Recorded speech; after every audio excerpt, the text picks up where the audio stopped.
Picnic শেষ করে বাড়ি আসার পথে আমাদেরকে গোকর্ণ পার্ক নিয়ে গিয়েছিল প্রায় 6টার সময়। পিকনিকের রান্না শেষ করে খেতে খেতে প্রায় সন্ধ্যা হয়ে গিয়েছিল, সেই জন্য আর পার্কে নিয়ে আসতে চাইছিল না। তো স্যারকে অনেক রিকোয়েস্ট করার পর শেষমেশ পার্কে নিয়ে এলো। পার্কটা খুব একটা বড় ছিল না, কিন্তু ছোট হলেও মাশাআল্লাহ দেখতে খুব সুন্দর। এমনিতেই পার্ক মানেই সুন্দর, আর যেহেতু এখন শীতকাল চারিদিকে বিভিন্ন রকম ফুলের গাছ লাগানো আছে, সেই জন্য একটু বেশি সুন্দর। স্যার যদি আমাদেরকে পার্কের মধ্যে সন্ধ্যাবেলায় না এনে বিকাল বেলায় আনতো তাহলে কতই না ভালো হতো।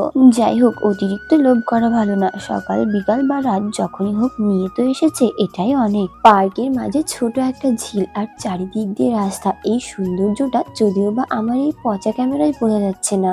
যাই হোক, পার্কটা দেখতে পার্সোনালি আমার মনে হলো এটা একটা বাচ্চাদের পার্ক, কারণ বাচ্চাদের খেলা বা দেখার মতো অনেক কিছু ছিল।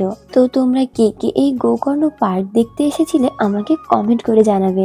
আজ তো 31 তারিখ, বছরের শেষ দিন, শেষ মাস, রাত 12টার পর নতুন বছর পড়বে। তাই আমার ফেসবুক, ইনস্টাগ্রাম, ইউটিউব সকল পরিবারকে জানাই হ্যাপি নিউ ইয়ার। যাই হোক, একটা ছোট বোন আমাকে কমেন্ট করেছে, আপু আমি তোমার প্রত্যেকটা ভিডিও দেখি, আমার নামটা নিও। আমার নাম মারিয়ম। তো থ্যাংক ইউ মারিয়ম আমার ভিডিও দেখার জন্য আর আমাকে এতটা ভালোবাসার জন্য। যাই হোক, পিকনিক শেষ করে পার্ক ঘুরে বাড়ি এসেছিলাম রাত্রি 9:30টার সময়। মানে স্যারের আইডিয়া ফেল হয়ে গিয়েছিল। স্যার এখান থেকে ভেবে গিয়েছিল একরকম আর ওখানে গিয়ে হয়েছে অন্যরকম।